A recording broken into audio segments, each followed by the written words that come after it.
नमस्कार, पेश है आज का न्यूज पॉइंट में और ज्ञान प्रकाश। कल आप लोगों का बहुत सारा फीडबैक इस बात को लेकर आया और खासतौर पर मेरे फैन पेज पर आया। जब मैं पठानकोट की चर्चा कर रहा था तो 6 फरवरी 2013 के नरेंद्र मोदी के उस बयान की मैंने चर्चा की। जब प्रधानमंत्री बनने से पहले वो क्या जबान बोलते थे, वो क्या भाषा बोलते थे। आज एनएसए पे सवाल उठ रहे हैं। तब कहते थे पाकिस्तान को लव लेटर लिखना बंद करो, पाकिस्तान को पाकिस्तान की भाषा में जवाब दो, तब तक पाकिस्तान ठिकाने नहीं आएगा। ये नरेंद्र मोदी ने कहा था। आतंकवाद और आतंकवादियों को जो भाषा समझ में आए उसी में जवाब देना पड़ेगा, ये नरेंद्र मोदी ने कहा था। ये मैंने कल भी आपको अपने कार्यक्रम में दिखाया था। 6 फरवरी 2013 को कहा था। अब देखिए 11 अगस्त, ये पढ़ रहे हैं स्टेटमेंट ध्यान से, उसको उसी की भाषा में जवाब देना पड़ेगा।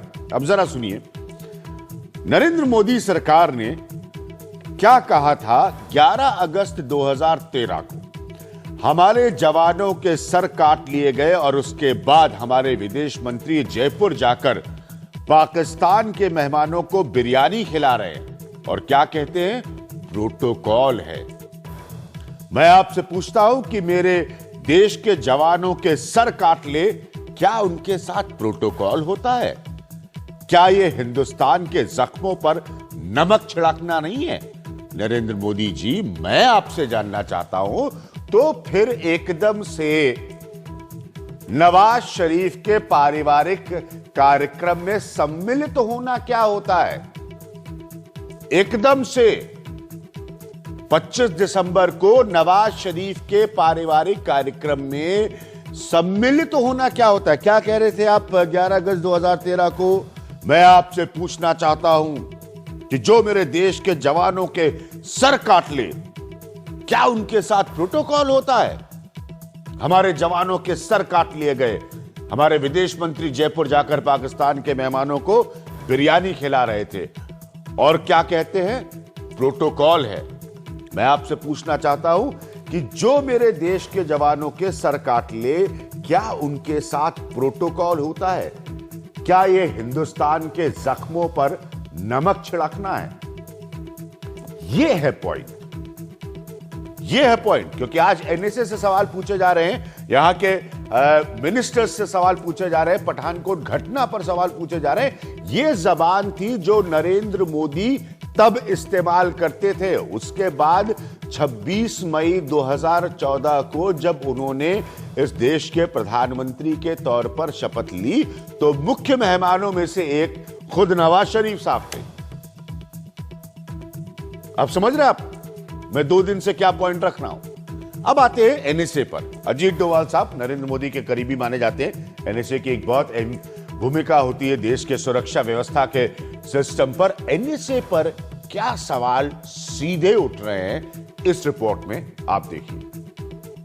मुझे थोड़े गैप्स दिखते हैं, वो इन्वेस्टिगेशन करने के बाद समझ जाएंगे। लेकिन आई डोंट थिंक हम लोगों ने सिक्योरिटी पे कुछ कॉम्प्रोमाइज किया है। एक जिले का एसपी आतंकियों के हाथ अपने अगवा होने की खबर देता है, लेकिन उसके 24 घंटे बाद भी जमीन पर कोई असर नहीं दिखता। आगे के ऑपरेशन का पूरा खाका दिल्ली में तैयार होता है और पठानकोट सरीखे सेना के जमावड़े वाली जगह पर भी आतंकियों से निपटने के लिए दिल्ली से एनएसजी कमांडो भेजे जाते हैं। जो कुछ हुआ, नतीजा सामने है।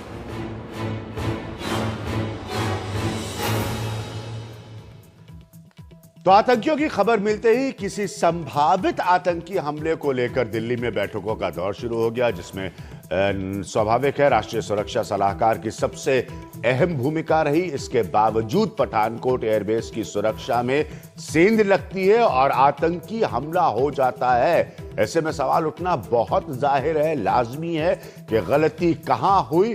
क्या हमले से निपटने की रणनीति में जमीनी बातों की अनदेखी हुई? क्योंकि वो रणनीति दिल्ली से बन रही थी। पठानकोट पे ना सिर्फ एयरफोर्स बेस स्टेशन है बल्कि यहां सेना की छावनी भी है। ऐसे में अगवा एसपी से मिली जानकारी कि अगले 24 घंटों में क्या हुआ, क्या पठानकोट में मौजूद सेना 4 या 6 आतंकियों से निपटने के लिए काफी नहीं थी, जिनके पास न सिर्फ बेहतर अनुभव है बल्कि वो इलाके के चप्पे चप्पे से वाकिफ है। सारे की बैठकें और फैसले 500 किलोमीटर दूर दिल्ली से लिए जा रहे थे। ऐसे में सुरक्षा सलाहकार अजीत डोभाल के फैसले पर सवाल उठाना लाजमी बनता जा रहा है। पठानकोट में न सिर्फ एयरफोर्स बेस स्टेशन है बल्कि यहां सेना की छावनी भी है। ऐसे में अगवा एसपी से मिली जानकारी के अगले 24 घंटों में क्या हुआ? क्या पठानकोट में मौजूद सेना 4 या 6 आतंकवादियों से निपटने के लिए काफी नहीं थी, जिनके पास न सिर्फ बेहतर अनुभव है बल्कि वो इस इलाके के चप्पे चप्पे से वाकिफ हैं? सारी बैठकें और फैसले 500 किलोमीटर दूर दिल्ली से लिए जा रहे थे। ऐसे में सुरक्षा सलाहकार अजीत डोभाल के फैसलों पर सवाल उठने लाजमी हैं। क्या एक बेहतर रणनीतिकार किसी ऑपरेशन के लिए बेहतर कमांडर भी साबित हो, ये जरूरी है। मेरे साथ इस पर बात करने के लिए भारतीय जनता पार्टी के नेशनल सेक्रेटरी, उनके मीडिया के हेड श्रीकांत शर्मा साहब मौजूद हैं। श्रीकांत जी, एक सबसे बड़ा सवाल यह बन रहा है अलग अलग तकनीकी विषयों को देखते हुए कि क्या माफ करिएगा, मेरे साथ सिद्धार्थ वरदराजन साहब इस वक्त पहले मौजूद हैं। हम कोशिश करेंगे श्रीकांत जी के पास भी जाने की। सिद्धार्थ, आपसे मेरा पहला सवाल यह बन रहा है कि क्या वाकई बुनियादी गलती सिद्धार्थ ये हुई कि आप दिल्ली में बैठकर पठानकोट के ग्राउंड लेवल ऑपरेशन को कंडक्ट करना चाहते थे? क्या अजीत डोभाल की यह गलती थी?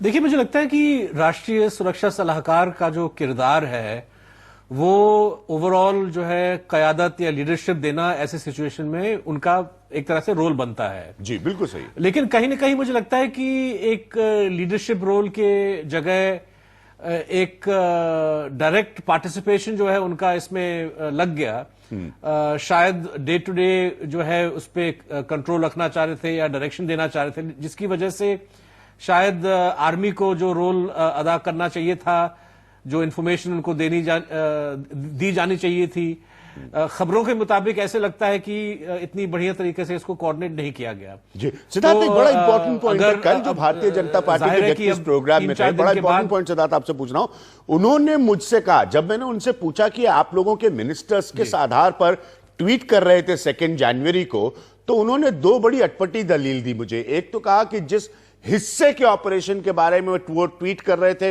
वो 2 जनवरी को खत्म हो गया। जब मैंने उनसे बार बार ये सवाल पूछा तो उन्होंने जवाब दिया कि भाई मंत्री तो वही जानकारी के आधार पर ट्वीट करेंगे जो जानकारी उनको पठानकोट से दिल्ली मिल रही है। अब मेरा सवाल यह है कि क्या वाकई पठानकोट से दिल्ली तक आने वाली जानकारी इतनी गलत थी कि कुछ सीनियर मिनिस्टर्स ने 2 जनवरी को ऑपरेशन समाप्त कर दिया, कुछ ने बाद में, जैसे गृह राजनाथ सिंह है, अपने ट्वीट को वापस विड्रॉ किया। ये तो बहुत बड़ा तालमेल का घपला हो सकता है। देखिए अभिज्ञान जी, किसी भी तरह से आप इसको अगर देखिएगा तो मंत्रियों को गलत इंफॉर्मेशन क्यों दिया जा रहा था? ऑब्वियसली जो है ग्राउंड लेवल पे जो है सिचुएशन काबू में नहीं था, लेकिन इसके बावजूद जो है खबरें सरकार के अंदरूनी जो कम्युनिकेशन सिस्टम है उससे जो है राजनाथ सिंह, मतलब हम किसी दूसरे मिनिस्टर की बात नहीं कर रहे, हम तो गृह मंत्री की बात कर रहे हैं जो एक तरह से ओवरऑल इंचार्ज है।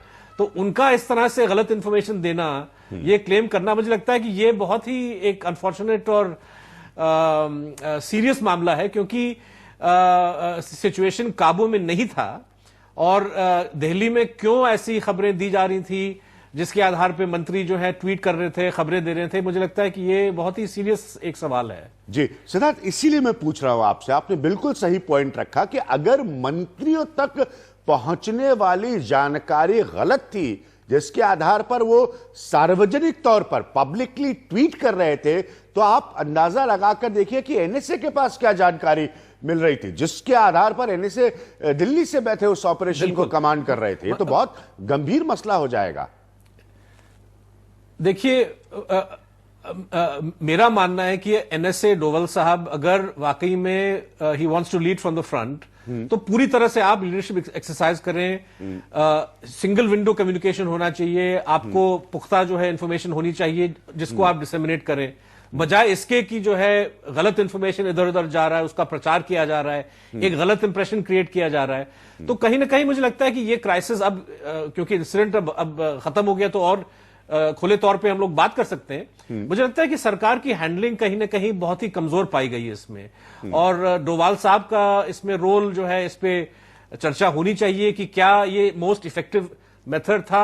आपको याद होगा बॉम्बे 2008 के बाद कई मतलब डिस्कशन हुए कि एक मल्टी एक्शन सेंटर बनना चाहिए, इंफॉर्मेशन शेयरिंग होनी चाहिए, रियल टाइम बेसिस पे इंफॉर्मेशन शेयरिंग होनी चाहिए। लेकिन इस ऐसे सीरियस मामले में इट्स नाउ क्लियर कि रियल टाइम इंफॉर्मेशन शेयरिंग नहीं हो रहा था, और खास तौर पे आर्मी जो है, जो एक तरह से शायद बेस्ट प्लेस था आतंकवादियों के खिलाफ जो है कार्रवाई लेने के लिए, उनको एक तरह से साइड में रखा गया और ऑपरेशन जो है डोवल साहब और एनएसजी पूरी तरह से संभाल रहे थे। तो मुझे लगता है कि इस पे सवालिया निशान खड़ा हमको करना चाहिए, और इस पे बहस होनी चाहिए, ताकि आइंदा जो है हम एक कुछ ऐसे लेसन सीखें, ताकि इस किस्म का जो फियास्को है, जो डिजास्टर है, दोबारा ना हो।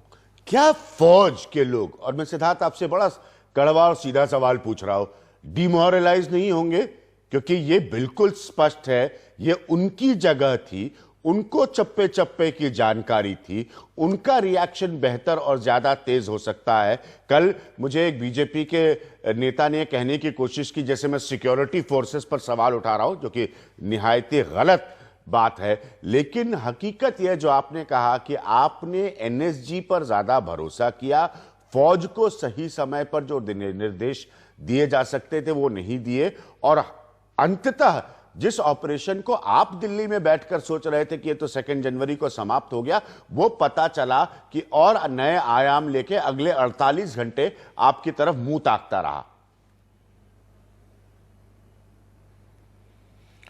देखिए, डिमोरलाइज लफ्ज एक काफी भारी भरकम लफ्ज है। पता नहीं, मुझे नहीं लगता कि फौज इतनी आसानी से डिमोरलाइज होगा, लेकिन अवश्य जो है वो अपने तरीके से सवाल पूछेंगे कि भाई एक ऐसे सिचुएशन में जब पठानकोट बेस पे हमला हुआ है, हाँ। तो फौज से ज्यादा और कौन सी एजेंसी हो सकती है जो इसको संभालेगा? तो ऐसा फैसला क्यों लिया गया, इसकी वजह क्या थी, इसका कारण क्या था? मुझे लगता है कि इस पे सिस्टम के अंदर, गवर्नमेंट के अंदर और इंटर एजेंसी डायलॉग और डिस्कशन होना चाहिए, क्योंकि अगर ये डिस्कशन नहीं होता, अगर डोवाल साहब अपना लॉजिक नहीं बता पाते, तो मुझे लगता है कि डेफिनेटली ये लैक ऑफ कोऑर्डिनेशन जो है भारत को महंगा पड़ेगा। तो मुझे लगता है कि अब ये एक अनफॉर्चुनेट इंसिडेंट हुआ है, इससे कई जो है लेसन हमको सीखने पड़ेंगे। लेकिन सीखने के लिए अगर सरकार ये एटीट्यूड अडॉप्ट करे कि भाई कोई गलती नहीं हुई, हमने एकदम बढ़िया काम किया, तो मुझे लगता है कि इससे कोई फायदा नहीं होगा। सिद्धार्थ सही है, क्योंकि मैं लगातार सुन रहा हूं भारतीय जनता पार्टी के नेताओं को बोलते हुए कि बजाय अपनी तरफ पलटकर देखने के लिए, कम से कम मनोहर पारीकर ने ये तो यूज किया कि मुझे थोड़े गैप्स दिखते हैं, वरना बीजेपी की लाइन और उनके प्रवक्ताओं की लाइन तो लगातार ये लग रही कि साहब देखिए हमारे सुरक्षा बलों ने, अरे भाई सुरक्षा बलों ने अपना बलिदान दिया, ये सबके लिए सराखों पर है। इसमें बीजेपी के सर्टिफिकेट की किसी को जरूरत नहीं है, या सरकार के सर्टिफिकेट की किसी को जरूरत नहीं है। लेकिन कोई भी ये मानने को तैयार नहीं है कि पठानकोट की घटना में उनसे गलतियां हुई हैं, और इस गलती के केंद्र में स्वतः खुद एनएसए अजीत डोभाल है। देखिए अभिज्ञान जी, मैं समझता हूं कि जो पार्टी प्रवक्ता हैं जी, एक तरह से मतलब वो पॉलिटिकल लोग हैं और हर चीज में फायदे, मतलब सियासी फायदा या नुकसान देखते हैं। तो चलिए, बीजेपी प्रवक्ता जो है ये मानने के लिए तैयार नहीं होगा कि भाई इसमें कोई गलती हुई, सरकार की हैंडलिंग कहीं ना कहीं कमजोर पड़ी। लेकिन सरकार के अंदर, गवर्नमेंट के अंदर यदि एक ऑनेस्ट चर्चा नहीं होती और एक ऑनेस्ट इंट्रोस्पेक्शन और रिव्यू नहीं होता कि भाई ये ऐसा फियास्को हुआ क्यों, और 4-5 दिन क्यों लगे, गलत इंफॉर्मेशन जो है इधर उधर से क्यों गया, कार्रवाई जो है एक तरह से ढीलापन जो नजर आया इसमें, ये क्यों हुआ, और आगे जाके हम इसमें क्या करेक्टिव मेजर्स ले सकते हैं। अगर सरकार के अंदर ये बहस नहीं होती, अगर ये डिस्कशन नहीं होता, तो मुझे लगता है कि ये बहुत भारी पड़ेगा हिंदुस्तान के लिए। प्रवक्ताओं की बात अलग है, चलिए बीजेपी जो है नहीं मानने के लिए तैयार हो गया क्योंकि वो समझता है कि कहीं ना कहीं मोदी सरकार की सियासी छवि पे ये जो है दाग पड़ेगा, लेकिन सरकार के अंदर ये बात अवश्य होनी चाहिए। हाँ, और एक आखिरी पॉइंट सिद्धार्थ, बिल्कुल कब वक्त है, ये जो बातचीत पाकिस्तान से, अब ये कोई बातचीत हो पाएगी? अगले हिस्से में मेरे साथ भारतीय जनता पार्टी के एक नेता होंगे, मैं उनसे भी यही सवाल करूंगा, इसलिए आपसे एक रिएक्शन चाहता हूं उस पर। ये बातचीत अब संभव है जो सुषमा कहकर आई, जो नवाज शरीफ के घर न्योते पर चले गए नरेंद्र मोदी? देखिए, बातचीत होनी चाहिए क्योंकि जिन आतंकी जैशे मोहम्मद को अगर हम मान के चलें कि उन्होंने ये अटैक ऑर्गेनाइज किया है, उनका एम क्या है? उनका एम ये है कि बातचीत ना हो। तो अगर हम बातचीत को रोके कहीं ना कहीं तो इनकी सफलता ये लोग हमको मानना पड़ेगा। तो मुझे लगता है कि डिफेंसिव जो ऐसे इन हमलाओं से बचने के लिए आप डिफेंसिव मेजर्स लीजिए, आपका इंटरनल ऑर्गेनाइजेशन एक तरह से फिट होना चाहिए, प्रॉपर होना चाहिए, लेकिन कूटनीति जो है अपनी जगह में रहनी चाहिए, बातें होनी चाहिए, डिस्कशन होना चाहिए, और दोनों का इस तरह से मिक्सअप या कंफ्यूज करना मुझे लगता नहीं कि ठीक होगा। ठीक है सिद्धार्थ, बहुत बहुत शुक्रिया आपसे बात करने के लिए न्यूज पॉइंट में। इस वक्त हमारे लिए एक ब्रेक का, फिर हम आएंगे कि वाकई फिर बातचीत का माहौल क्या है, मसला क्या है। हमेशा से कहा जाता है कि हाँ, बातचीत के दरवाजे खुले रहने चाहिए। मैंने आपको 2 बयान पिछले 2 दिनों में पढ़कर नरेंद्र मोदी के बताए, जो चुनावी जबान जब बोलते थे, प्रधानमंत्री बनने से पहले वो क्या कहते थे।